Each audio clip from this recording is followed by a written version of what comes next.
The construction loan for me was a very big deal. And when Tanya told us that we didn't need one, the only decision mine was red pen or blue pen, where do I sign and when? It was that simple. Yes, because other builders, if we had to get a construction loan, they're going to charge us thousands and thousands of dollars in interest for that construction loan. So I'm so glad we did not have to get a construction loan. And what that does is allows you to spend more options on your house instead of having to pay an interest on a loan that nobody wants to pay.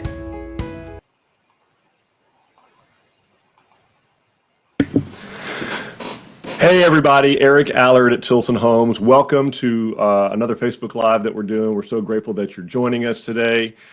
We are going to be talking about the financing portion of building a home on your land. So that's obviously one of the most critical things about the whole process is how is this going to get paid for? Do I have to get a loan beforehand and close on that? Do I make payments through construction? How much is the down payment? What's required there? How do I know I can feel safe giving the builder money, that they're going to spend it on the right thing or on the right job? Or are there builders out there that'll do the whole project, get paid at the end? That's kind of how I did it when I bought a production home, maybe. So our plan today is to answer all of those questions. We're going to have a little bit different format today in that we're going to try to get through the continuity of the material because there is some math going on. It'll be simple math, I promise. But there is some math going on, and for the sake of continuity and not getting lost in the middle of that for myself and also for other viewers, we'll likely answer your question as we go through, but still put your questions up. Dawn Dantzler is still moderating for us, our director of marketing. So we will, if we don't happen to answer your question during the presentation, we will answer your questions, but probably closer to the end of the program. So thank you again for joining us. I hope you're making the most of this very interesting time of a lot of you having to be at home around family a lot more, which is a blessing, kind of a neat thing. Getting real creative in how we're talking to people. I know that. So we're going to come out of this thing a better bunch of people. I promise that. So without any further ado, let's kind of get into what this whole thing is. And when Dawn and I were going through this earlier this week, trying to figure out how to talk about this, we thought we would spend some time at least describing what a construction loan is. Since Tilson doesn't require them, we build all the homes without a construction loan, but that may not mean a lot to you if you don't know what a construction loan is to begin with. So we're going to spend a little bit of time first talking about that. Then we're going to do some equity calculations, and which is why I'm sitting down this time, because I'm going to be using some technology, writing on a virtual whiteboard. So that'll be exciting. But again, let's start rolling through this. So first of all, what is a construction loan? And so bear in mind the first couple of slides here are what Tilson does not do. We don't make you do this when you're gonna build a home with us, but you really ought to understand kind of what one is, because 99% of custom homes are built using these. So a builder's gonna require the customer to pay the cost of the home, like to actually borrow the money to build the home. So to buy the concrete, to buy the lumber, to buy all those materials, to pay the labor, to pay the trades, to pay for the HVAC system, you're going to go get a loan from some type of lending institution. It's typically a bank. And then the builder is going to take draws on that loan. Now, because most builders just don't have the financial wherewithal to build a whole house and not get paid till it's done. But the construction loans are typically, well, they're always short-term. They're designed to be short-term. That's the plan anyway. And because they're short term, the rate's going to be a little bit higher. So it's not going to be the same as your permanent mortgage interest rate. The 30 or 15-year rates that you're seeing advertised, that has nothing to do with a construction loan. A construction loan is a 12 to 18-month short-term loan. So for the bank to be able to make money on them, they have to charge a higher interest rate. It does require hard equity into the project. Minimum is going to be 20%. We see customers that come to us that end up not doing a construction loan with another builder, that because they were requiring 25, even upwards of 30% equity down payment. Your land counts as part of that, but anything that land doesn't cover, you've got to pay on top. And the reason is it's a little bit higher risk loan. No one's guaranteeing the bank a finished home. So the bank is taking more risk and wants more of that equity down so that the customer's on the hook, stands to lose more if the house doesn't get finished. if there are any loans on the land, so let's say you've got part of the land paid for, we're going to get into some of these calculations in a little bit, but let's say you owe a balance on the land still, that is going to have to be paid off before the construction loan. So they'll typically roll that balance into the construction loan, which could add to that down payment.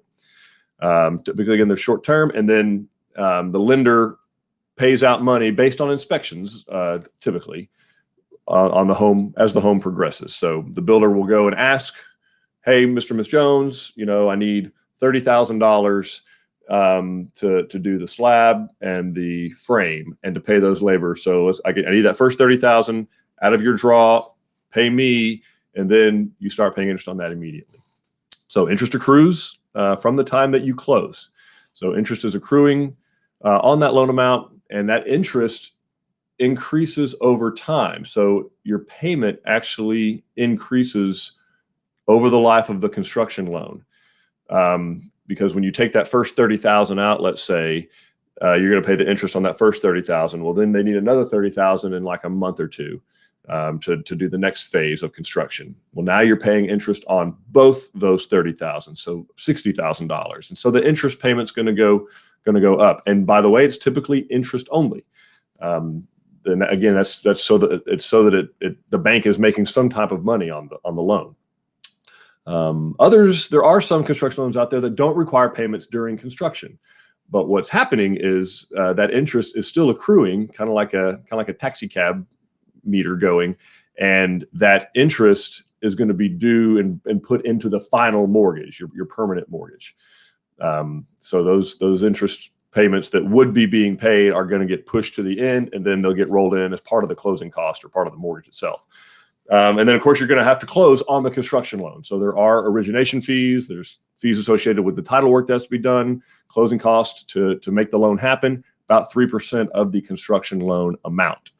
Now, so how's that different from what Tilson does? Well, we're going to get into an example here in just a second.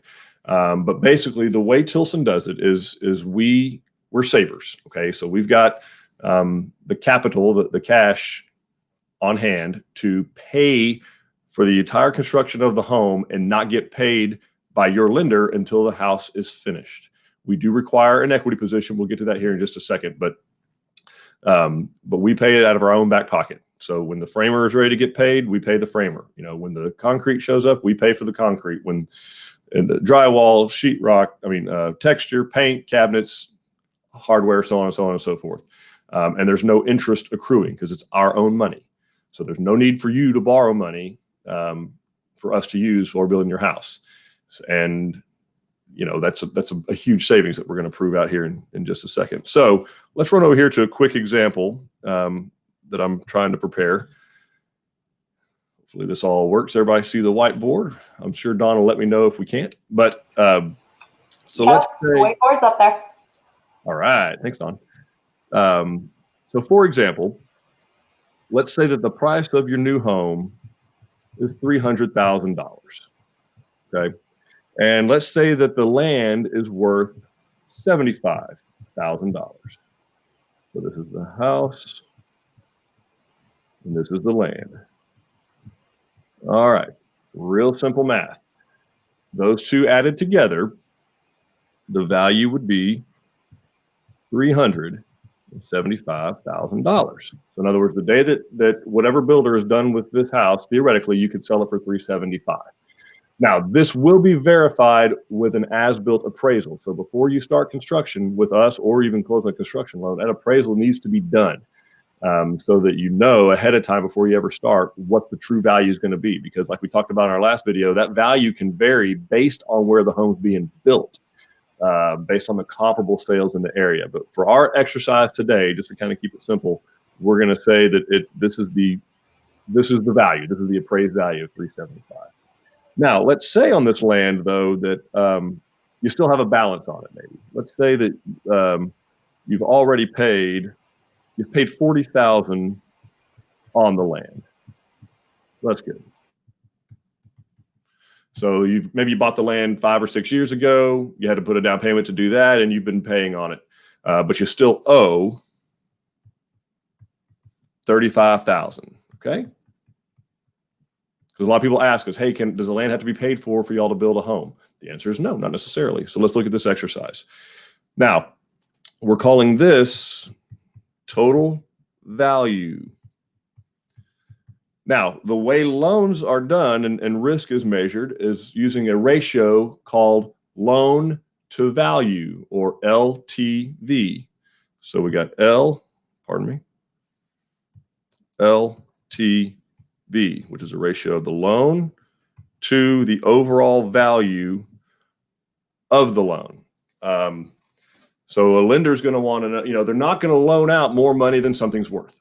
That's irresponsible, right? That's a bad investment. And to these banks, to these mortgage companies, loaning mortgages is an investment. They're investing in you, paying them back for either 180 or 360 consecutive months. So let's figure out what this particular loan to value is. Now, the house you're going to finance, that's $300,000. And you're going to roll that $35,000 that you owe into your home loan. So the loan in this case is going to be $335,000. Remember, that's the price of the house plus the balance still owed on the land. All right. And this is our little dividing line. And again, we've said that the value is $375,000. Now, I've got the advantage of a hippy-dippy calculator that you don't see, but this ends up, beg your pardon. This ends up being about an 89.33% loan to value. So to a bank, they're saying, okay, we're loaning out 89% of what this thing is worth. The inverse of that, or just the leftover number from 100 of 89, is what the customer has into the deal. So in this particular case, this customer would have 10.67% equity. So loan to value and equity are just the reverse of one another. So simple as that. So those two numbers added together would be 100%. So most banks, most conventional mortgages, they're wanting 90, in some cases 95% loan to value, which means they want 5 to 10% equity. On a construction loan, however, they want 20 to 30% equity position, again, because it's a higher risk. So in this particular situation, Tilson's requirement is 10% equity. And in this situation, just with what the customer has paid on the $40,000, they more than cover our 10% equity. So in this particular case, we would just need a $1,500 deposit, no down payment whatsoever, and we would roll on and build that house from zero to completely finished with no payments coming out of that customer's pocket whatsoever, which is a large savings. We're about to see how large here in just a second. And that's because we're paying for it on our own. That's right. That's right. It's coming out of our pocket. It's our cash. So we're not borrowing the money. We're not loaning that money to the customer. We are loaning it to them, but we're doing it interest free. So, and there's some reasons that we do that, and we'll get to those. But anyway, first and foremost, there's how we calculate loan to value. So this is what Tilson would require in this particular situation. No down payment from the customer whatsoever. They're going with Tilson. We would look at this 10% equity position and say, good to go. Let's proceed to construction. Now let's go back to our slides here. So we established what Tilson does. What does that mean? Well, what it really means is that most buyers are able to build their homes sooner because they're not going to be trapped into making two payments. So if you're paying rent or paying an existing mortgage on a house that you are currently living in, you wouldn't be doubling up on payments, which is a large cost savings. The only closing cost you're going to have will be on the permanent loan at the end of construction when the house is completely finished. So you have the entire duration of the design and construction phase to save up money. If you want to put money down, you could do that. But you're going to defer any of those closing costs till the very, very end. There's no monthly payments during construction. Said that the exercise we did, there would be no down payment whatsoever. And if we did require a down payment, let's say someone came up with 5% equity, it would just be the difference in that, 3% and 10% or 5% and 10%. Lower equity requirements, which is good, that half of what a construction loan is going to require, and a lot more money in your pocket. And kind of the it's an intangible a bit is, when a builder is telling you to go get it, that you have to get a construction loan. What they're also telling you is that they don't have the financial wherewithal to build this house and get paid when it's finished. Now can be cause for concern. Not always. It's not always cause for concern, but it could mean that you actually have a higher net worth than the person who's building your house. And an economic downturn, for example, can take out businesses, can take out a builder. So it was really important that you have the peace of mind knowing that your builder is financially secure enough to get these homes built and not get paid till it's done. That's a very, very big deal. So we got a little bit of example here. So we visited our example. So we'll review that a little bit here. So $300,000 house, $75,000 piece of land, total value is $375,000, and they've paid $40,000 into the land in some way or the other. Sorry about that. We're all learning new technology right now. So with our EasyBuy, the equity position would only be $37,500. Our customer had $40,000. So again, all we'd require is a $1,500 deposit, which actually is a deposit on closing costs. So that money is credited back to you at completion. It is non-refundable if something happens in the interim, but at completion, that number shows up on the HUD-1 statement. Now let's look at what this would cost from the aspect of a construction loan. So you're going to have same value. We'll keep it the same, $375,000. But in this case, we'll be conservative and say the construction lender is going to require 20%. Remember, some require 25 to 30, but in this case, we're going to require 20% equity position, 20% down to close on this loan. So that would be $75,000. All right, which means basically the land needs to be paid for. So the $40,000 you had in the land is not enough. You're going to need to come up with another $35,000 hard cash that you put down. Now, we say possibly credit at closing here because if the final permanent loan you get is for, like, say, a 90% loan to value, then you could feasibly get this money back at closing. But that is not necessarily the case. You might not get the money back. It will still be equity for you, but you may not get that money back. So the total loan amount is going to be $300,000. And again, you got $75,000 down. And you are going to have some loan fees associated with closing, which is you got to close on that construction loan. So there's $9,000. That money is gone forever. It's not counted as equity for you. It's just fees paid to the lender. Total cash to start. So you would need $44,000, your $35,000 to come up with your 20% equity, plus whatever deposit the builder requires. We require $1,500. Some builders require up to $3,000 and $5,000. Whatever that number is, that's what you'll have to come up with before you start. Now, a little bit different deal. We spent some time, Dawn spent a lot of time this week trying to figure out how to calculate interest on a construction loan. She wound up at this constructionloancenter.com, and we thought it was really powerful to put this quote up here. Because this quite honestly is the scariest statement I've ever seen about a loan. Yeah, this is a pretty scary statement. And this came from, she found Bankrate and then or Lending Tree, one of those, and then wound up on this constructionloancenter.com. Here's what they said. During construction, a construction loan's payments are based on the loan amount actually drawn. Like we talked about earlier, it varies. It is therefore difficult, if not impossible, to accurately estimate what the payments will actually be, as the loan amount is subject to change at any one time. If that doesn't scare a home buyer into hold on a minute, I don't know what will, because that's all but telling you we cannot guarantee you what your payment's going to be. It's going to vary. And how long might that take? Till your builder's done. Till your builder is done. So a good approximation to do would be 70% of the loan amount. So the total cost is $300,000. We're going to use 70% of that as an exercise. So $210,000 construction loan.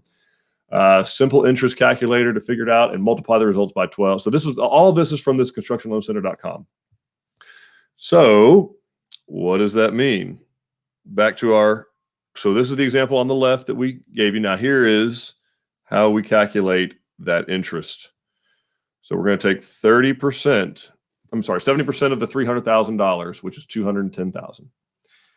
We looked around. Rates are running between 6 and 10% on a construction loan. We used 8 as an estimation, but So 8% interest on $16,800. And again, it may start out as maybe $800 the first month, but then it's going to go to maybe $1,200 or $1,600 the second month, and then up and up and up and up. But average, all in, the interest will be about $16,800. Again, that money gone forever. Those are interest-only payments that go to the bank.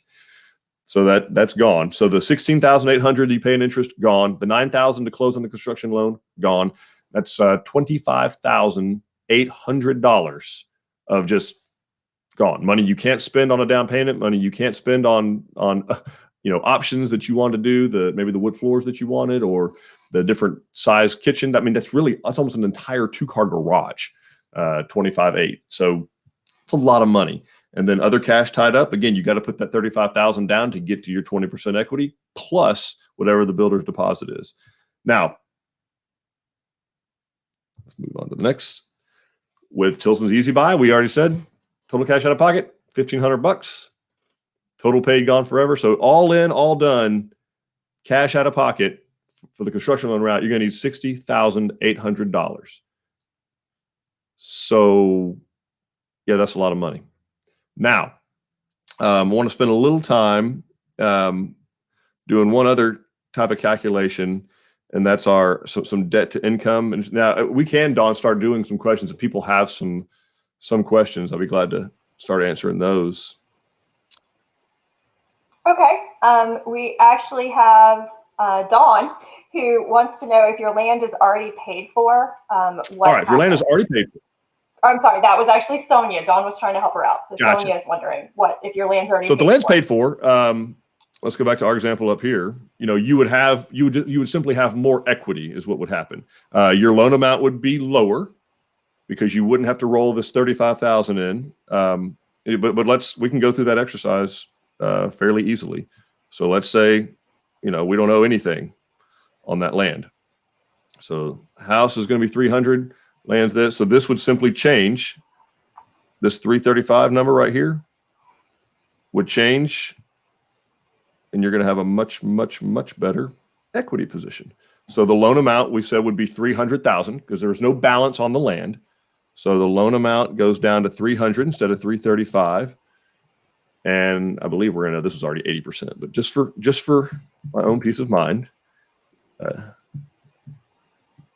So this would be an exactly 80% LTV, which means this customer has 20% equity. Now, there could be some more cost savings here as well, because with conventional loans, typically, once you get to 20% or 21% equity position, you do not have to have private mortgage insurance. That's not the case with FHA. FHA, you have to have PMI, even if you're putting 50% down, which is almost never the case with FHA. But FHA loans require private mortgage insurance no matter your equity position. But conventional loans do not. If you get to 20% equity, you don't have to have private mortgage insurance. So there's a large savings on your monthly payment there, because PMI can range from $90 to $250 a month in some cases. And what private mortgage insurance is, for those folks that don't know, it is an insurance policy that the lender takes out on you, the consumer, that if you were to default on that loan, they can get made whole by that insurance company. And you pay for that. So, but when you get 20% equity, you don't have to do that. And you can also what's known as waive your escrows. Waive your escrows. Now, what are escrows? Well, most mortgage companies are going to want somewhere between 3 to 6 months of reserves of escrows. So, and it's two major things. One of them is homeowners insurance. And then the other one is taxes. Why do they want 3 to 6 months of reserves, and why? And also, those would be included in your monthly payment. If you got less than 20% equity, you're typically going to have to include your taxes and your homeowner's insurance in your payment, which is fine. No, but you're going to have to pay them one way or the other. But if you have less than 20% equity, you're going to have to include those in the monthly payment. Why do they want I'm sorry, I spelled months wrong. Hopefully you got it before someone said it. Why do they want reserves? Well, the foreclosure process in Texas takes a really long time. Texas is a very land-friendly state. We're big on private property, so it's not easy for banks to go in and foreclose. It's still very possible and legal to do if you don't pay your debt, but they want enough money reserved that they can continue to pay homeowners insurance or keep it current and keep the taxes current, because a school district or a county can actually step in if the taxes get behind. They can step in and take that house, and an investor is not going to have that. A mortgage company is not going to allow that. So they're going to want 3 to 6 months of taxes and 3 to 6 months of homeowners insurance so that their investment is secured. That's what escrows are, or escrow account. Some mortgage companies refer to it as servicing the loan. Servicing the loan means the same thing. It means that your insurance and your taxes are included in your monthly payment. So hopefully that answers it. But that will be different, Dawn, and on the if you didn't owe anything on the land, it was paid for. That's this example here. Next. Okay, perfect. Ken is asking, does Tilson lose money based on financing the building of these homes? Does Tilson lose money based on the financing of building these homes? Okay, so apart from opportunity cost, no, sir. If the question is, could we make more money investing our cash somewhere else? Maybe. In fact, probably. But here's the reasons we choose to do it this way, right? Because a lot of people think, particularly business owners, other builders, think that we're completely crazy for funding these homes out of our own back pocket. Well, and one thing real quick, I think to make clear is we're not borrowing the money to build your home. We have it. Oh, good point. Yeah. So if we were making interest payments on our own loan, that would be a totally different story there. But no, this is our own like money in the wallet, in Tilson's checking and savings account. So the number one reason we do it is for most of the folks we build for, we've always, 91% of what we build is out in a rural area. So loans are already tougher because there aren't as many comps or comparable sales. So they're harder to get. Particularly construction loans are tougher to get. Now they've been easier in recent years, but who knows what the future holds given recent events. So the first and foremost reason we do this is it actually allows people to build a home on their land that truly could not afford it otherwise. I mean, it's not in-house financing. It's real security-backed mortgages. Like, we're not going to make a loan that can't be backed by a regular mortgage company. But it affords people an avenue that don't have the cash on hand to put that 20 or 25% down on a construction loan, and don't have the money on hand that can afford to pay those monthly interests. Some people have the money to pay it and it's no problem, but a lot of people don't. And we feel like, our family feels like that people ought to be able to do this. It's something that everybody in Texas ought to be able to have at least the opportunity to do it if they've been financially responsible. And 10% equity feels a very fair equity requirement. The second reason we do this, it is a competitive advantage for us. Our competitors don't have the financial wherewithal. You can repeat lots of things, right? You can go buy lumber, you can buy bricks, you can buy crown molding, you can buy granite. Anybody can do all those things. In fact, the barrier of entry to being a builder in Texas is very, very low. But here, one thing you can't just go out and replicate, copy, whatever you want to call it, liquidity. You can't just go print money unless you're the government. But a competitor cannot just go out and get liquid. They're going to have to borrow that money. So that's the other reason that we do that, is we know that a lot of our competitors cannot do that. So it has customers that come to us because it's just a huge, like you saw, $40,000 to $50,000 cost savings in some case. That's a tremendous amount of money. On average, it's probably going to save you $20,000 to $30,000 at least. That you can either save that money or you can spend it on something else you actually want on the home, or buy more home. But those are the biggest reasons. Dawn, can you think of any other ones? Those were kind of my main two.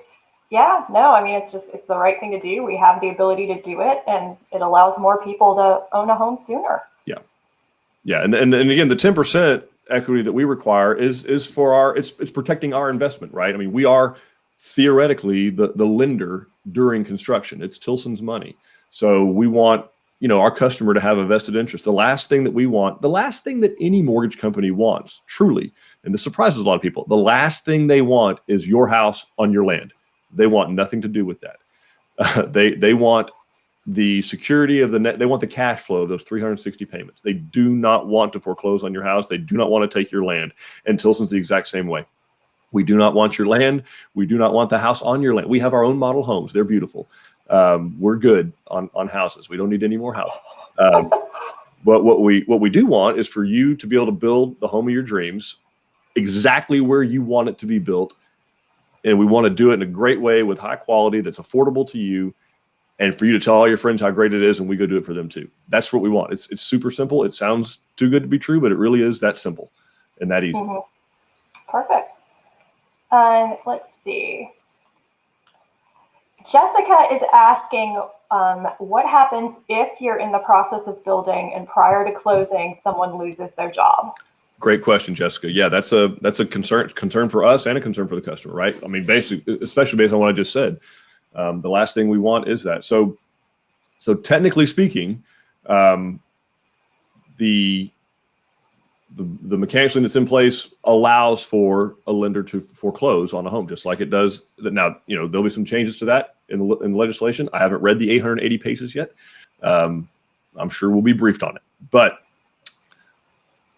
I'll tell you what we typically do is we try very, very hard. Let's back up a little philosophically. Nothing deteriorates faster than an unlived in home. Okay, so first and foremost, we want the house finished. Secondly, we want somebody in that home. Who would be better to be in that home for everybody's interest than the person who wanted it to begin with? So because with a home, we want to be taken care of. It is our investment. Even up until the point we get paid by the mortgage company to we close, that's our investment out there. That's our money, and we want to protect it. So that's why we carry the builder's risk insurance on it. That's why we carry the general liability insurance for our own self. That's why we carry the workman's comp insurance for our employees. We're protecting our investment out there. So what we'll typically do on the rare occasion that happens is we try to work out something with the customer, either furthering an owner finance type of situation, and then we search from sea to shining sea for a lender that will make the loan, or we work with them to get them, they have to be actively seeking employment, all those kinds of things. But yeah, truly the last thing that we want is your house on your land. While it is legally possible for us to do that, it's not something that we make a practice of doing, quite frankly. Yeah, it's truly a last resort. It is an absolute last resort. We're not looking to take anything from you. And even in the last downturn of 2008, I mean, it was so rare that we ended up with houses, and the ones we did, we had the homeowner in it, and we're paying the ones that want it. We had a few that they want nothing to do with it. They're moving to whatever, Costa Rica, and they're never coming back. And in those situations, yep, we're left with the house, and we have to foreclose on it, and we have to sell it. What's the percentage? So go back to the screen, Dawn, and the 10% equity. Well, we won't have to get into that. Let's go do more questions. But basically, it is not an inexpensive endeavor to foreclose on a home and resell it. It is extremely expensive and tedious, as it should be, because it isn't something we're big on property rights in Texas and our homesteads, and that we have very different laws from other states that protect us as property owners, and Tilson believes very much in those. Okay. Ken is asking if we are financing the final loan. Great question. Yeah. So the answer is no. We link you up with ideally one of our preferred lenders. We use CMG Financial and AMCAP Mortgage predominantly. We have no affiliation with them whatsoever, apart from they are really good at build on your lot loans. But we have used other lenders before. Whatever lender the customer ultimately wants to use, I would advise that you steer clear of the big boys. Okay, the Chases, the Wells Fargos, the Bank of Americas. They're really good at banking home mortgages, particularly in rural property. I will tell you, it is a real struggle. They make it very, very painful for the customer and for the builder.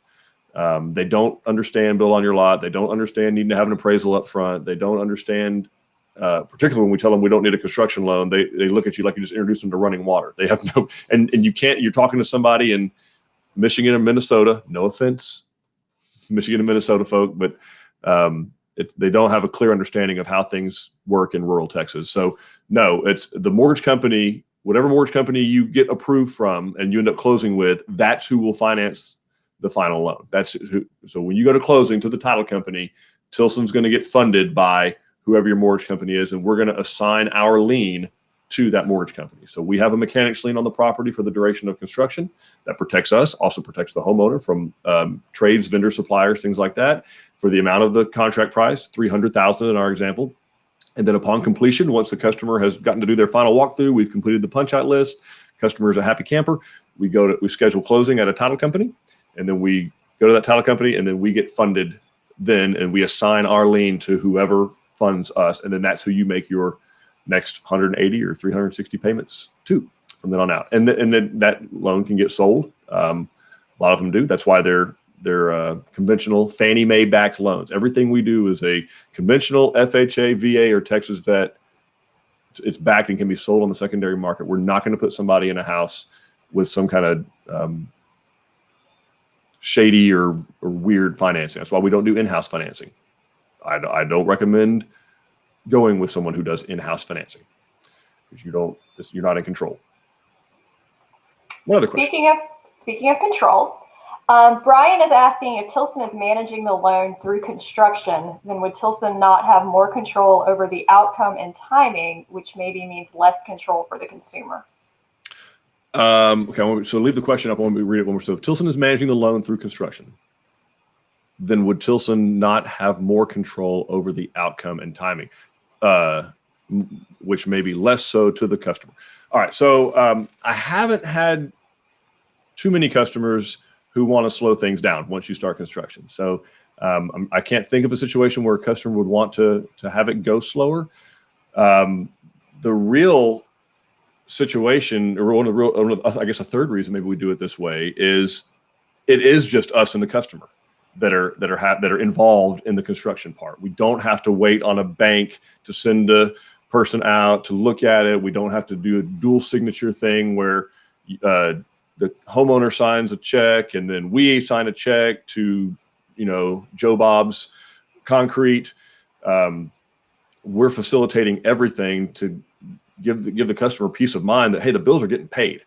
Once you sign that draw over to the builder, I mean, by law, they can't spend that on any other job, but who's to say, So it gives us and the customer more control because it takes an entire party out of the construction part of the process. It's just us and the homeowner. There's no lost in translation. There's no, hey, I thought the email said this. It's just us and the customer. And I think another good point is, it's our money. So we have every incentive to get it finished and to your satisfaction as quickly as possible, so we can get paid. We're not getting paid at all.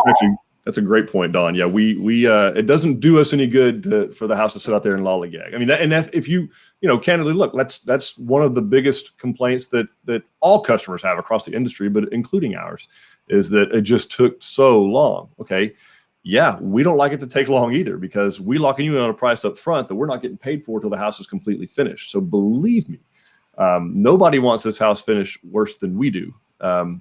Because we don't have cost overruns in our contract. We don't go up on our prices in the middle of construction on a customer. We're not doing that. A lot of builders do. They have to. They can't afford to be in business otherwise. We try to hedge against that by buying in volume. It doesn't always work, but we're never going to go back to a customer halfway through construction and say, oh, by the way, the frame costs an extra $10,000, pay up. And builders can legally do that. If you have cost overruns in the contract, we're not going to do that. So we want the house done, but we're not going to sacrifice quality. It's still going to be inspected at all the stages. by a licensed third-party inspector. It's still going to have energy inspections done on it, and you're still going to get to do a final walkthrough and punch-out list and homeowner orientation and all that before you're ever asked to schedule a closing. So, great question, though. Okay. Jennifer is asking just a clarification on loan to value. Say you have 90% loan to value. Do you just need at least 10% down payment to avoid PMI? Okay, so no, you're actually, to avoid PMI, to avoid private mortgage insurance on a conventional loan, you're going to have 20% down. That's not a Tilson requirement. That's just a Fannie Mae backed, the Federal National Mortgage Association. That's their guideline. That is not ours. The 90% LTV, the 10% down, which you got that correct. That's all Tilson requires to get the ball rolling. But if that would remain your equity position, you would likely have private mortgage insurance in your home loan, in the monthly payment. FHA, it's going to be in there no matter what. Now, once you're making payments, so let's say once you reach that 20% equity portion, maybe, I don't know, 3, 5, 10 years down the road, you can go back to the lender, and once you hit that 20%, have it reappraised. You know, maybe the house has gone up in value. It will. The house is going up in value, and you've paid more. You paid that loan down. So with those two things happening, your equity position is going to build up. You can get that home reappraised, and maybe you're at 20% equity in 3, 5, 6, 10 years, and then you can have PMI removed from the payment. Yeah. Okay. Brandon is asking, are there typically any issues with financing when rainwater is your primary source of water? Great question. And the answer is yes. We have seen it done.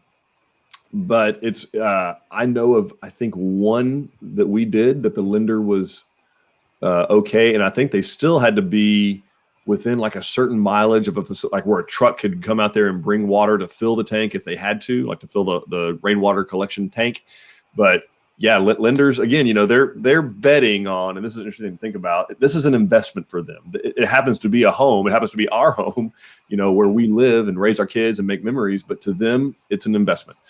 And so they have to look at it from the standpoint of, if we wind up with this house, what is it going to take to resell it? How long are we going to sit on this thing? How long is it going to be on our books as REO, or real estate owned? They do not like having REO because the government has some rules about that. If you have X amount of dollars of REO on your books, you can loan less money out. Okay, so banks don't like, mortgage companies and banks do not like having REO on their balance sheets. So when they look at something like this, they're like, ooh, that's going to be an awful thin, shallow market of people that are going to be willing to risk having rainwater as their primary and only source of it. So they may require, you know, something. It's not going to usually affect the payment at all. It's going to be usually a case of, will they do it or not? In some cases, they'll say, no, you're going to need to drill a well. And like I said, in one case that I can remember, we had to, the customer had to provide some documentation from a water trucking company or water supply corporation that said, hey, yeah, we can truck, you know, 500 gallons of water over there, 1,000 gallons of water over there in a matter of 2 days and be good to go. So, but yeah, that's an interesting question because we have a lot of customers who like to do rainwater collection, but usually it's as a backup, not as the primary source of water. Great question. Okay. John is asking, how many items can we finance into your home, like driveway, septic, those kinds of things? Great question. So how many things can you finance into the home? So let's go back. Dawn, let's go to the example, right? Back to the whiteboard for a little bit. So let's say that we're in this situation again where the land is paid for, the $75,000. The short answer to your question is whatever will fit in the loan. Whatever will fit in the loan from a debt to income qualification standpoint, and we'll do an exercise on that here in a moment, as well as whatever will fit in the loan from an appraisal standpoint. So in this situation, like I said, we were at 80% LTV. And again, Tilson will go up to 90%. We only require 10% down payment. So theoretically, and we already know that number was 35,000, right? So it basically, well, 37.5, I think is what it was. Yeah, 37.5 would be 10%, right? So let me redo that. Let's get over here.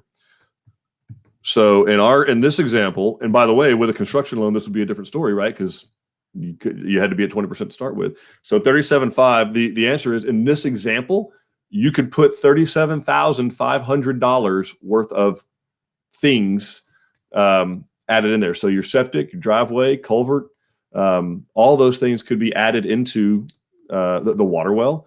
All those could be, because this could be well, this could be septic, this could be drive. There's all kinds of things that this could be. This could be, upgrades. I mean, this could be the wood floors you want going throughout the home. That could be something like that. Anything that will fit in the appraised value over here. That $375,000 number, if it, and if 90% of that, so 335 in our case, whatever it was, it's less than that. What do we got? So get the exact answer, Eric. 375 times 0.9. So 337.5. You could go all the way up to 337.5 in a loan amount based on a value of 375. So basically, to answer your question, up to 90% of whatever that appraised value is, that's what you could add into the contract or the loan amount. Even if it's the balance of the land, that could go in. Does that answer the question? I think so. I was going to do another little situation on debt to income if we wanted to do that, or we got more questions. We can go to more questions. Yeah, we don't have too many more financing questions, but we have a lot of general questions. A lot more general questions. Okay. Do you want to do your example, or you want to answer those? No, I'll answer those. I mean, if those people, Okay. they've been waiting, I'll answer them. I'll be glad to answer them. All right. Kim is asking about 2-story homes. Okay. We do have 2-story homes. Good news. So we're on Mythbusters Live on Tilson. We can build 2-story homes. I think we have at least 8 or 9 in our portfolio that are 2-story homes. I know the Oxford is one, and the Hansford was one. I mean, we've got several 2-story homes. I think the Victoria is one. Yes, but you can go on our website, ma'am. The Goliad is 2-story. Yeah, the Goliad is one. So yeah, we have a number of 2-story homes in our portfolio. So if that's what's holding you back from buying a home, let's meet. Yeah, it's just the majority of our portfolio is single stories because our customers tend to have wide land. So they want that footprint of the home to be more spread out than you typically see in a 2-story. That's correct. Yeah. So yeah, typically speaking, we're building on an acre or more, and a 1-story home, or maybe 1-story with a bonus room of some sort, has a better aesthetic view on a large piece of property. A 2-story, 2,500 square foot home looks a whole lot smaller than a 1-story, 2,500 square foot home. So, and a lot of our customers don't want to do stairs. Certainly don't want their master upstairs. So, Anyway, what other questions do we have?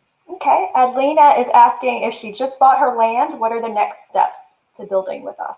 The next step, set an appointment. Set an appointment at your local design center and bring the paperwork you got for your land. So if you got like a survey, any kind of deed restrictions, any kind of your warranty deed, all of that information, whatever you got from the title company that you closed at, bring that information with you to your appointment. And our consultant can go through that with you and walk through the next steps. We go through what your budget's going to be, what kind of things you want in a home, and then make sure it'll fit. That's kind of the next step. Wonderful. Laura is wondering where our model homes are located. We have 11 locations across the state of Texas, Laura. We have, let's see if I can get them. We got Weatherford, Waxahachie, McKinney. We have Georgetown, San Marcos, Bernie, Bryan, Huntsville, Spring, Katy, and Angleton. You got them all. All right. Nailed it. So that's where they are. You go to our website, tilsonhomes.com, and see where all of our locations are, see what models are on display at which locations, and all the model homes have Matterported magical virtual tours that Dawn has done. All the stuff that you see on our Facebook page, that's all Dawn Dantzler, who's in the background, but she's very much I have help. It's not all me. Pushing buttons, turning levers, all that kind of good stuff, making this happen. What other questions? Catherine is wondering approximately how long construction will last. Great question. So our goal is under 200 days. And actually we hit that fairly frequently. Some take longer, a bigger house that's further out, it's going to take a little longer to do that. I mean, again, it goes back to the sooner the better for Tilson without sacrificing quality or code. So we'd like for it to take 6 months, maybe 180 days, maybe less, 5 months, and we have some that it just goes that quickly, smaller house, 1,500, 1,800 foot house that's in a close proximity to an area with great weather for 4 or 5 months straight. Sometimes we get lucky and they get done real quick. But for the most part, it's, somewhere around 200 days or so, 6, 7 months, 6, 7, 8 months, depends. But yeah, the sooner the better. Great. Benny is asking if he can bring his own plan to Tilson, or do they have to use one of ours? Yeah, no, you don't have to use one of our plans. Bring your plan to us. We'll be glad to take a look at it. Well, we have built completely full-on pure customs before. We have them now under construction. But what we typically do, just from a cost-saving standpoint, so we'll price it out for you, and if it's what you want to go with, we'll go from there. What we typically end up doing is taking one of ours and actually modifying it, customizing it to make it just like your plan. Because what we find in most cases, it's not like a full set of plans that someone's actually had drawn. If it is, great, bring it to us. But usually what we find, it's when they found on the internet or it's always on the internet. And they want to make changes to it also. So they're not even completely married to the plan they brought us. They're like, well, I love this plan, I love the way it looks, but I really want, the kitchen turned this way, and I want the utility room to have access to the master and all that. So they're going to end up changing that plan anyway. We're usually better off from a cost perspective for the customer to start with one of ours and just customize it all up to somewhere of a hybrid of what they brought us and what we already had. But yeah, bring us the plan. Absolutely. We'll be glad to price it out. Great. Brian is asking about our home warranty. Great question, Brian. So actually state law in Texas requires this. So a lot of people don't know that, and it's not policed very well, but it's a 1-2-10, if you will. So it's a 1-year warranty, what I refer to as brick to brick or bumper to bumper, right? So from completely inside the house, everything, well, even outside if the builder did it, septic system included, is a 1-year warranty on everything. And that's cosmetic kind of stuff, right? So that's your settling of sheetrock cracks, a tile crack, something like that. Those are all covered for a year, no matter what. And then there's a 2-year warranty on your HVAC, electrical, and plumbing, which we refer to as your mechanicals. That's a 2-year warranty. Now, this is all through the builder. This is through us. This is through Tilson. This has nothing to do with the manufacturer's warranty. Some things like the Delta plumbing fixtures have a limited lifetime warranty. The Owens Corning shingles have a limited lifetime warranty. The windows have a limited lifetime warranty. Those are all offered through the manufacturer. I'm talking about just specific to Tilson. So 1-year warranty on brick to brick, everything. 2-year warranty on your HVAC, electrical, and plumbing. And then a 10-year structural warranty. So that's your slab and frame, those kind of things. So foundation failure, those type of things. That's a 10-year warranty. And theoretically, everything's your house will go through all that Texas has to throw at it pretty well in 10 years. So you'll drought or excessive rain or things like that, you're going to know in a 10-year period if there's some kind of compromise. And that's how that's done. The one thing that is different about Tilson is we do have our own warranty department. So you call a phone number on our website and a Tilson employee answers the phone, like right here in Houston, Texas, or in McKinney, Texas. We answer the phone, and a Tilson employee shows up in a Tilson vehicle to fix your Tilson home. It's not some third-party contractor we don't know or haven't ever met. It is a Tilson employee, full-time Tilson employee. Now, that's obviously we're not going to, if your AC is not working, we're going to send the AC contractor, right? We're not going to send our warranty guy out there to be like, oh yeah, it turns out it's hot. We need to call an AC guy. Like, we're going to expedite that. But you do have some peace of mind of knowing that we fully intend to take care of these homes, so much so that we do have our own warranty department so that we can respond in a timely manner. You're not left with that, cable company 8-hour window of, we'll be there between 8 and 5 sometime today, take the whole day off. We don't do that to our customers. Okay, great. Ken just wants to verify that since you're an Aggie, will you work with Longhorns? Yes, sir. your money, as long as your money's not orange, I'll work with you. No, we absolutely work with Aggies, Longhorns, Red Raiders, Sooners, Clemson Tigers. Yes, we do. Dawn went to Clemson. So if she were on camera, she would be happily sporting her national championship mug. I don't have one because they weren't making them in 1939 when A&M won it. So do you want to borrow one of mine? I have two. No, I'm good. I don't need your national championship sippy cups. Yes, we will work with Aggies, Longhorns, everybody. All right, great. Sonia is wondering, what's the shortest amount of time you can finance? Interesting. So Sonia may not know this, but this is a two-part question. So most mortgage companies, so 10 years is the short answer, right? So typically what you see is a 10-year mortgage is the lowest mortgage, shortest mortgage you can get. Now, in most of these cases, whether it's 10, 15, 20, or 30-year mortgage, there's no penalty for early payoff. Traditionally, like none of the programs that we see our customers do, there's no penalty for paying it off early. So you can do a 30-year loan and pay it off in 2 years. I mean, I do think you have to make like 2 payments or so, and you might leave that up to ask the loan officer. I am not a registered mortgage loan originator, not a RMLO, so a lot of this is opinion, but most of them are going to require that you finance at least half, 50%, in some cases 60%. Of the loan. I don't know many that will let you finance only 20%, which is what you're talking about doing. If you're going to do that, I would recommend go ahead and financing the minimum that they'll let you, and then pay it off early. Be clear with your loan originator what you intend to do. It doesn't affect the qualification, but just be very transparent of what you're wanting to do, and they'll tell you how to make that happen. Hey, look, you're going to have to go, 3 months, 6 months, whatever, and then you can pay the rest of the balance, and you pay that principal down. But do be very transparent when you do pay that money down later on, and make sure that that's applied to your principal, because sometimes if you don't specify that, they'll credit that back as interest and say, oh, okay, you don't owe us another payment for like 7 years. And they're going to count all that as interest. So be sure that you're clear with them that goes towards the principal. But traditionally, it's a 10-year mortgage is the lowest I've seen, and then you got to finance at least half. In some cases, most cases, 60% of the loan has to be financed. Okay. Tracy and Ray are asking, does Tilson do metal roofs? We do metal roofs. Yes, we absolutely do metal roofs. You get no longer warranty. They're not warranted as long as the shingle roofs are, but we do them. And that has nothing to do with Tilson. That's a manufacturer deal.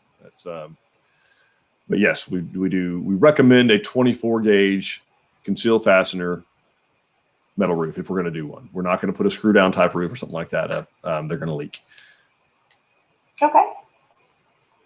Kim has a very specific home design plan, looking for a 2-story with a 4-car garage below. Do we need to refer to somebody else to kind of work through this, or we? Yeah, you're going to have to. That's going to need to be designed. Yeah, I don't know. Yeah. I mean, Richland Chambers Reservoir is a great lake, beautiful place. We have an office near there in Waxahachie, just right up 287 from Corsicana. You can get over there to it, and we'd have to sit down and probably design something, because I don't think a plan like that's going to just exist out of the box or online or anything else. So we need to take a look, and we want to be sure we can do that big of a span. You got a 4-car garage that's going to be, I'm thinking, at least 40 feet of open span, and so that's going to take some engineering to make that happen. But okay, so Kim, send us a private message, and we'll get you pointed to the right person to help you out. Next question is, can we build a house and a guest house at the same time? The answer is yes. In fact, we are doing that as we speak up in between Caldwell and Snook, Texas. Anybody who knows where that is? We've got 2 houses under construction at the same time on one piece of property. We're building for a family. It's on a beautiful piece of acreage on a big corner on a county road. Pretty place.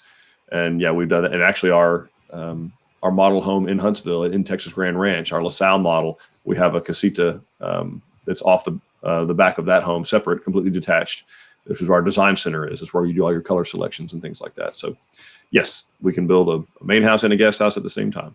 Yeah, so none of our plans are going to have that included as part of the base plan, but that's something we can definitely work with you to design for you.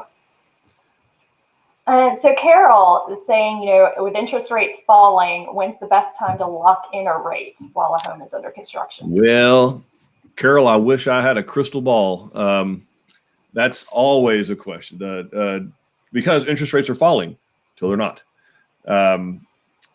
In fact, I'll tell you, last week they spiked a half a basis point. So they went up a 0.5% for some reason. I have my opinions of why I think they did, but like a 30-year loan went from 3.75% to like 4.25% almost overnight.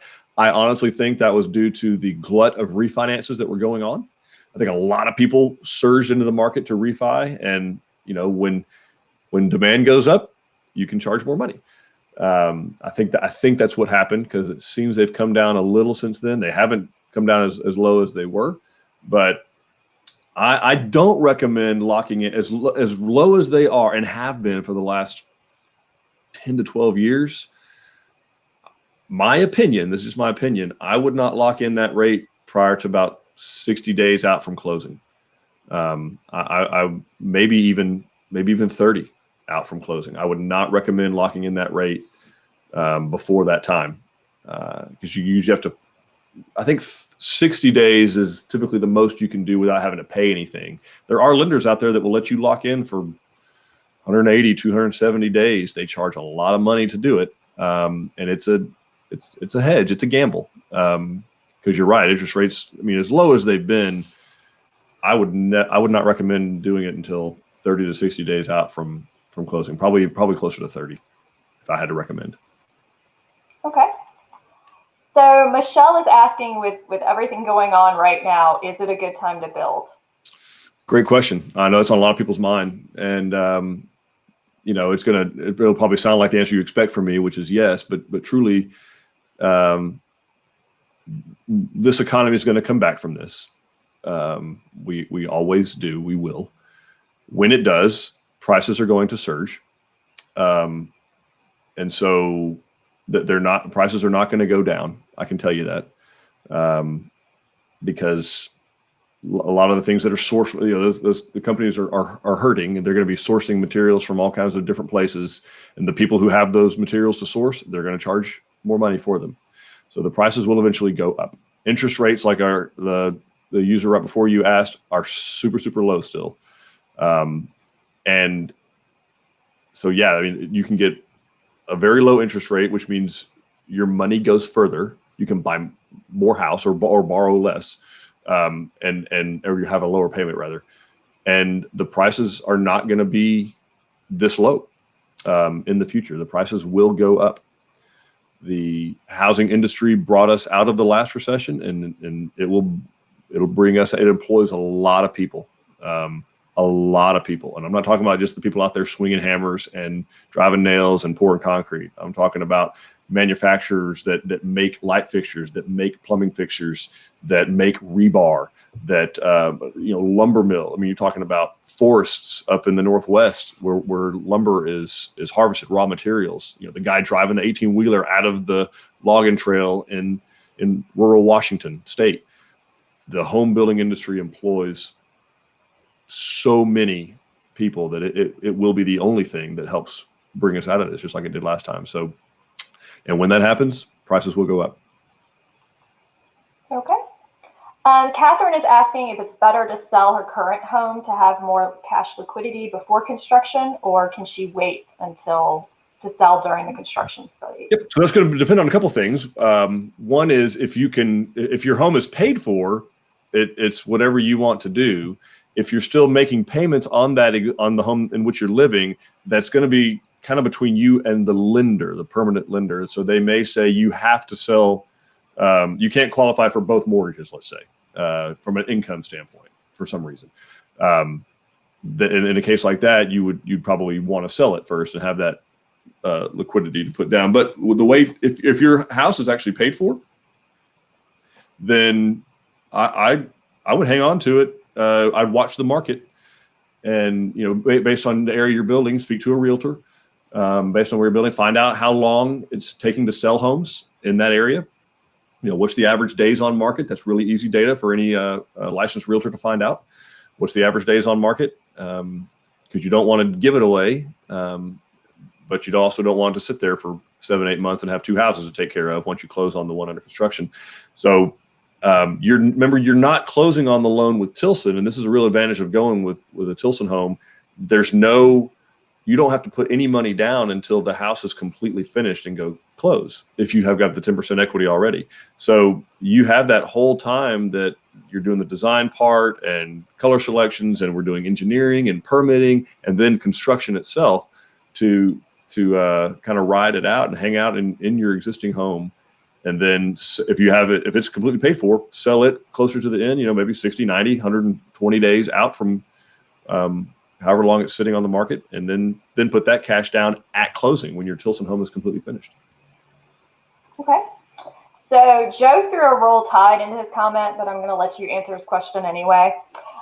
He wants to know if the homeowner is responsible for septic, drive, building pad, and utilities before construction starts. Great question, Joe. Except the roll tide part. I got the roll tide part. I see that. That was the worst part. SEC brethren. Not a lot of love lost with Dawn on the Alabama Crimson Tide. So we're very happy for Alabama because we get a little bitty share of the winnings every time they bring some kind of championship home. So it's very kind of them to share their wealth with us and Texas A&M. So is homeowner responsible for septic, drive, building pad? So I definitely wouldn't say the building pad. I wouldn't do anything to the property on all of these fronts: septic, drive, utilities, unless they're already there in place. Then they're there. But I would certainly let us take a look at the property first before you do those things. The answer is yes or no. We can include all of those things, or the customer is welcome to take care of many of those as they want to. It's totally up to the customer. So we can do the septic, we can do the drive, we can do we prefer to do the pad.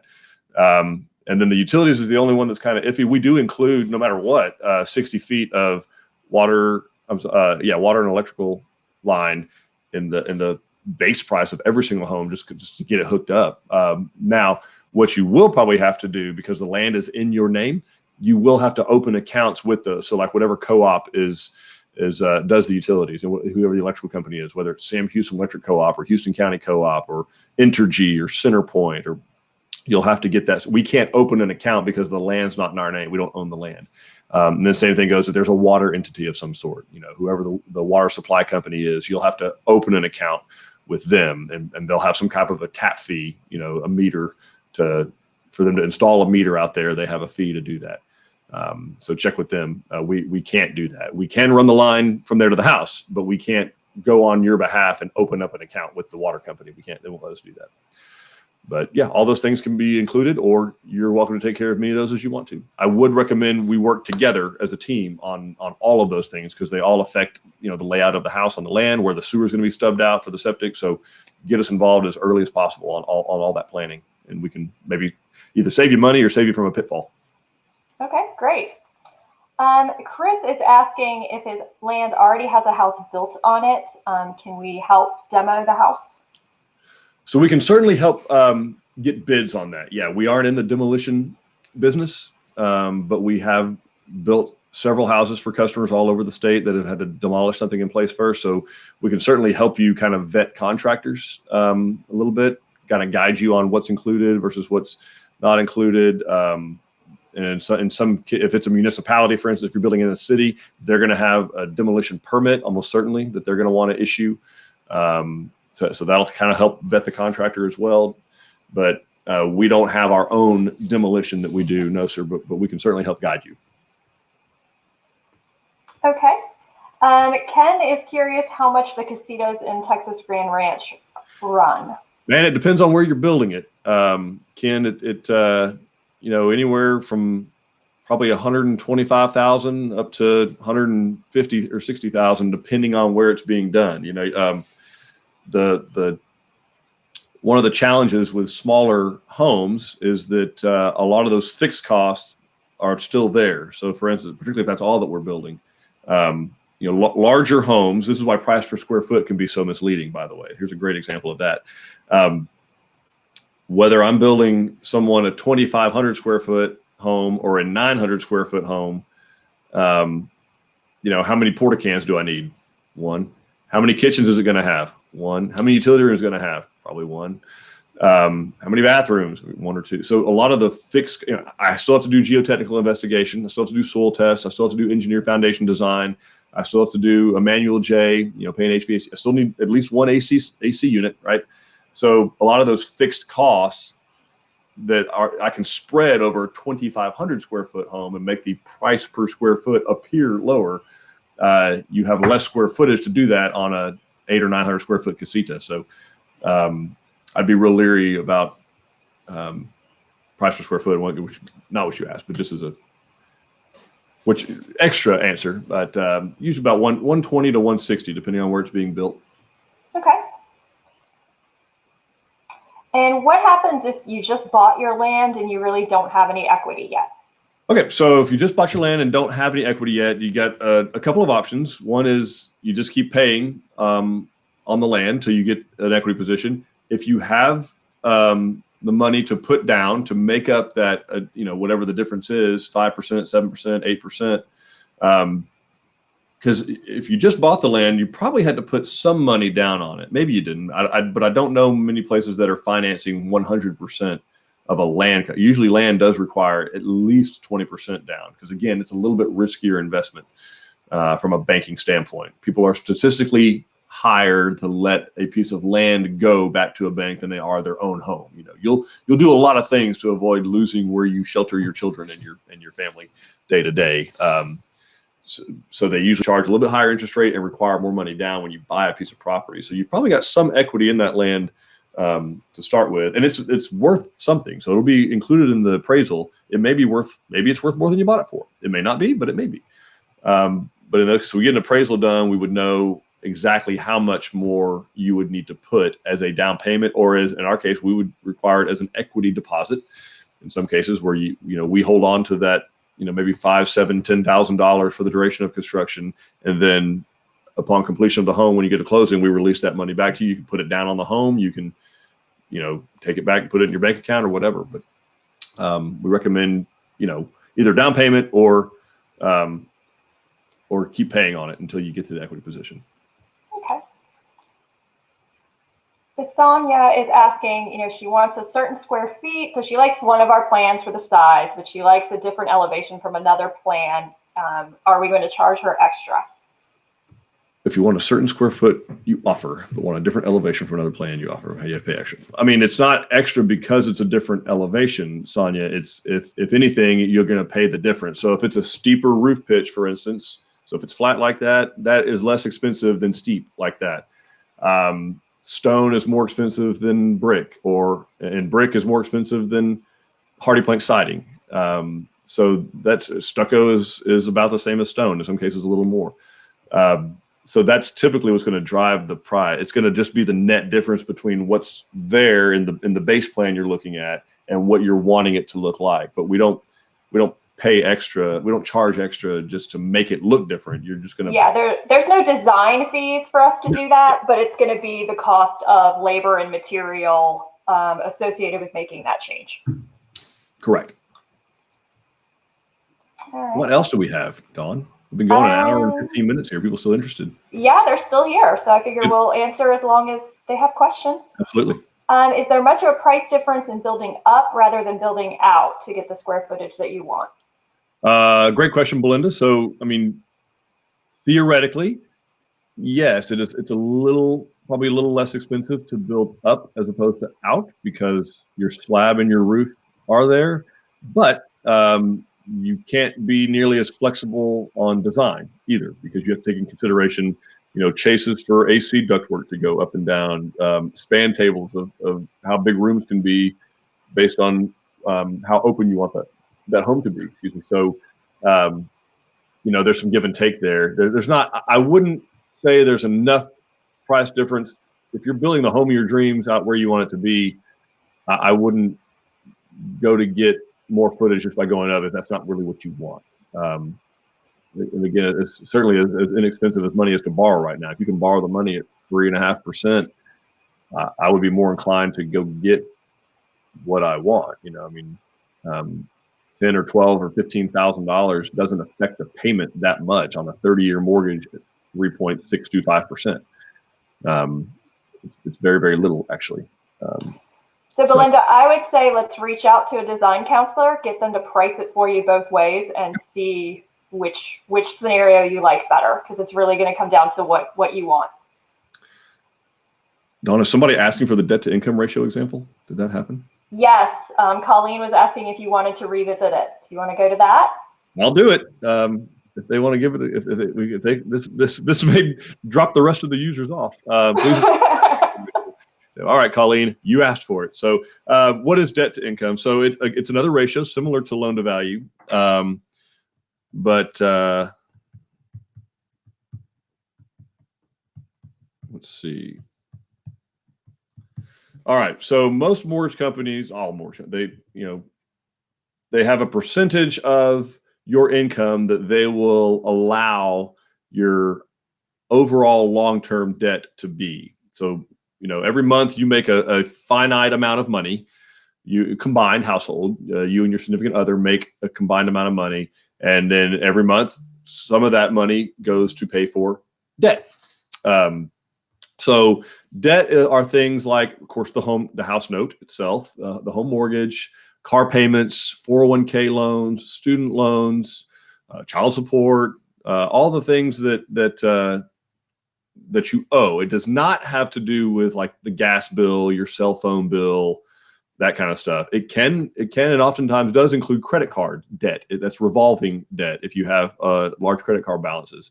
If it's one you pay off every month, probably not one you need to worry about. But if it is one that you carry a balance on, they're going to count that as part of this debt to income calculation. So what they typically want is really, I've seen some go as high as like 49 to 54%, but typically you're looking at somewhere between 29 and like 40, let's say 43% of your gross monthly income. And this is combined, right? So this is whoever is going to be signing for the home. If it's two people, it's two people. If it's three, it's three, whatever it is. But they don't want your overall long-term debt to be more than 43%, let's say, of your gross monthly income. So before tax, because remember, at least 20% of this is going to go to your income tax. But before you take your before tax income, so get your W-2. You ought to have it handy because tax season's coming up. Well, it's coming up. You have to file, but I think you have 90 days now if you have to pay. But anyway, get that out and divide it by, if you have your total W-2 that you made last year, divide that by 12, and that's your gross monthly income. And then so let's say that two people together make $100,000 a year, right? So you would divide that by 12. And that's going to be somewhere 80 something $100. Let's do 83. That's about 83.33 a month, right? Of gross monthly income before tax. Now, let's use our big number there, the 43%. Again, FHA and some of those, they'll let them go up to over 50%. I wouldn't be comfortable doing that if it were me personally, but it's their rules. It's their standard. So let's take this times 0.43 or 43%. And that gives you $3,583 that they would approve of all long-term debt. So, your house note's not likely to be that high, of course, but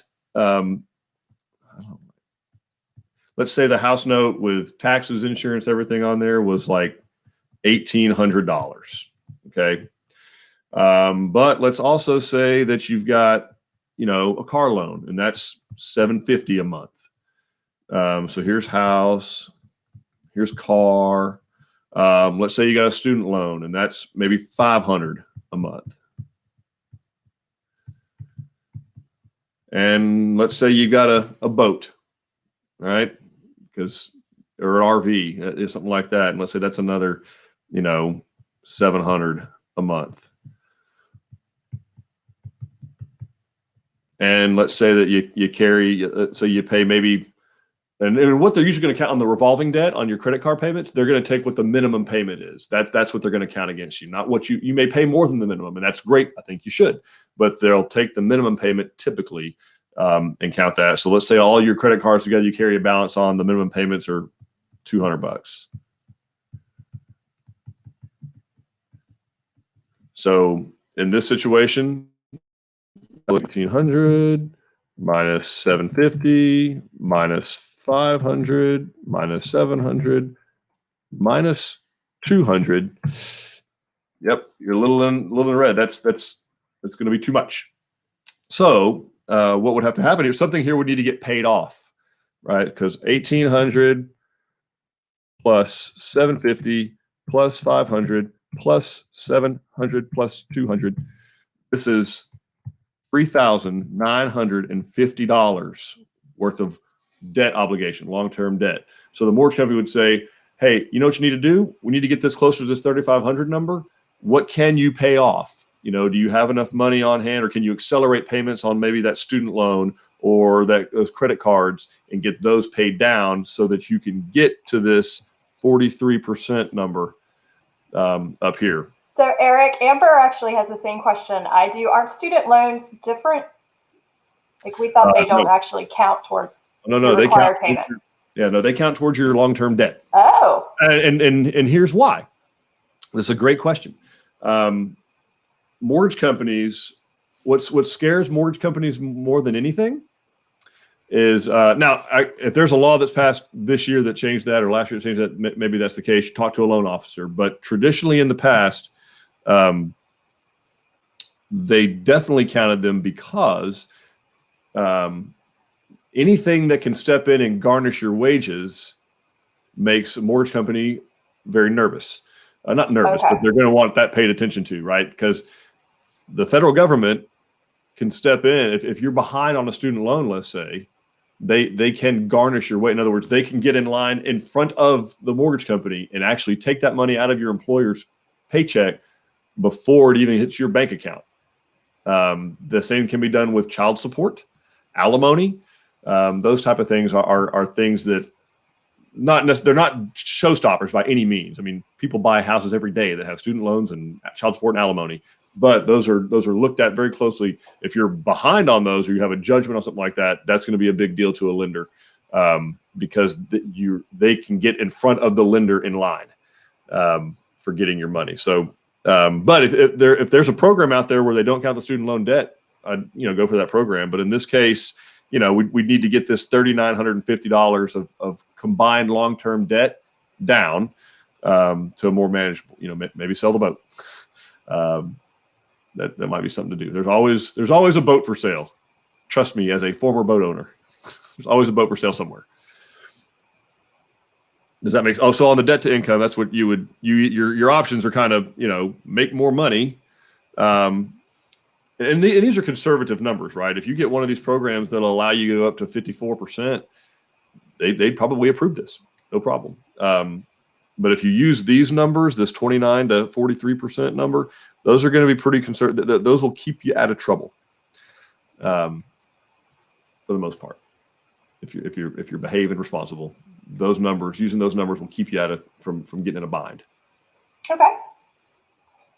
Let's see. Brandon is asking if we do our own appraisal or are we using county appraisals? Who's doing the appraisal? Great question. Your lender is going to do the appraisal. So Tilson doesn't order the appraisal, and we don't use the county appraisal because we know that's not a true measurement of fair market value because the county is not using comps or comparable sales. So that's a great question. The lender is going to give a full set of plans, the building specification, like we're going to supply them with the plans, the specifications, a map, everything that they're going to need. And they're going to go to an appraiser and say, Mr. Appraiser, go out and appraise this home as if it were built today. What would it sell for? And so that appraiser is going to go out and look at comparable sales. They can pull from the MLS. They can pull from, which is the multiple listing service. They can look at closings that have happened in the last 6 months, typically in a certain mile radius of where you're building, and say, okay, in the last 6 months, we've had, this house that's sold for 160,000, but it's 400 square feet smaller. We had this house that sold for 400,000, and it's about the same size. And this one, so they're going to get comparable sales. They're going to fill out. This is a TREC promulgated form. In other words, these forms don't vary. It's exactly all appraisals look pretty well the same because it has to be on a TREC form, Texas Real Estate Commission, and it will that will determine ultimately the value. They adjust up or down the various comps. If they're bigger, smaller, have an extra bathroom, have a fireplace, a bigger garage, smaller garage, they make all those adjustments, and then they give what is the true market value, the appraised value of this home today. That's how the appraisal works, and it's whatever appraiser that the lender chooses. We don't choose them. Okay. We wish we could, but that's not the case. We'd love to have that influence. So Eldon is saying he's looking to build on the coast and is asking for your thoughts on windstorm construction and the added cost. All right. Well, my thoughts are, it's the law. If you are building in a county that borders the Gulf of Mexico, a coastal county, oddly enough, with the exception of Jackson County, where Copano Bay or Karankawa Bay reaches up in there, it's not a windstorm county. But the Texas Department of Insurance requires windstorm certification. So in order for you to get homeowners insurance, your home will have to be designed and built to meet windstorm. You'll need a WPI-8. You need an actual form to give your insurance agent that says my home was in fact built to windstorm certification. So that's law in Texas. Do I think it's going to save you from a Category 4 or 5 hurricane? No, probably not. But the insurance will make you whole from that, and you have to have it to get insurance. So if you are building on the coast, you'll have to there are 3 levels of windstorm, and it has to do with how far, which side of the intercoastal waterway you're on, and then how far inland you are. But you've got seaward, which is on the Gulf side of the intercoastal waterway. So for instance, all of Galveston Island would be seaward. And then you have windstorm inland 1, and then windstorm inland 2. And it has to do with how far, and there's really not much difference between inland 1 and inland 2, honestly. I think for inland 1, we have to provide pre-cut pieces of plywood and fasteners to put them up on all your doors and windows. That's really the only difference. So structurally, the requirements are the same. Seaward, they change quite a bit. You have to use 3/4 inch wrap and different framing, but all of them have different framing standards. Hurricane clips, hurricane straps, all that kind of stuff. And in case the question gets asked, well, before that, no, you cannot get a windstorm certification in a county that's not windstorm. So if you want to build windstorm, but you're in like Polk County or Bandera County or Collin County, the state does not inspect it. They don't recognize it. You can do whatever you want to do, call it whatever you want to call it. They will not issue windstorm certification if the home is not in a coastal county. And I will also add, Eldon, if you're looking at our website and you are looking at a windstorm county, those prices already include windstorm level 1. Great point. Yeah. Our pricing on the website, and all the counties Missouri County, Galveston County, they're all going to be. Is Matagorda one? Pardon? Matagorda. Matagorda, yes. Matagorda is one. Calhoun, Chambers, Jefferson, parts of Harris, but like Pasadena and those areas of Harris County do require windstorm. Okay. Great question. All right. John is asking, I'll let you kind of take a look at this too. If he has a large amount of money in the bank, can that be factored into his debt to income ratio? All right. So the answer is it depends on the loan program. So that would be a specific question for a loan officer to find out what programs are out there. Because there still are Fannie Mae backed programs that are going to be asset based to some degree. And that's what you're asking for. This is an asset-based loan, is what this would be. $100,000 in the bank, can it be considered to fluctuate the debt-to-income ratio, or I guess could that money be some kind of collateral? It's probably only going to be counted as collateral if you put the money down. The bank, because the bank's position on that is going to be, well, yeah, but you could go out tomorrow and buy a new F450 Platinum, and that $100,000 is gone. So to them, it wouldn't be collateralized unless it were down. You put it down on the home. Or tied up in something that you couldn't access it. Like it would have to be. Right. Yeah. Some kind of, yeah. But I would recommend for that specific one, talk to a loan originator and find out if there's a program that does allow for that. Because there probably is. Maybe an eighth of a point higher or something like that. But if that's what it costs to keep your $100,000 in the bank, it might be worth it to you. Okay. All right. So Andrew is asking about being in the middle of a land-only loan.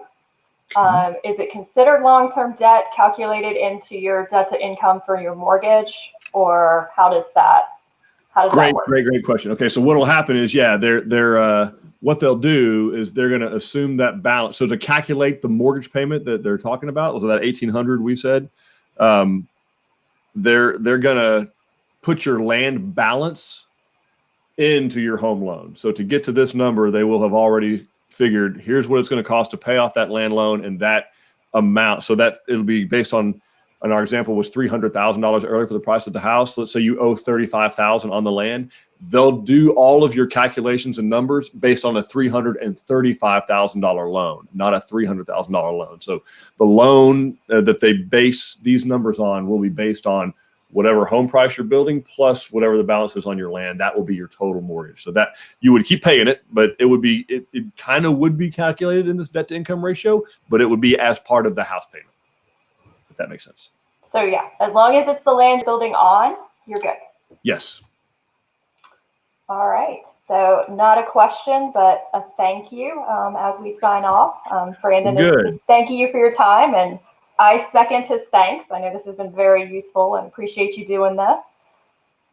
Well, hey, listen, I really appreciate everybody joining us today. It means a lot to us that you're engaged and involved. We're grateful for all of our prospects and customers alike. Of course, we could not do this without you. It will take all of us as a state and as a country to pull out of this mess, but we will pull out of this.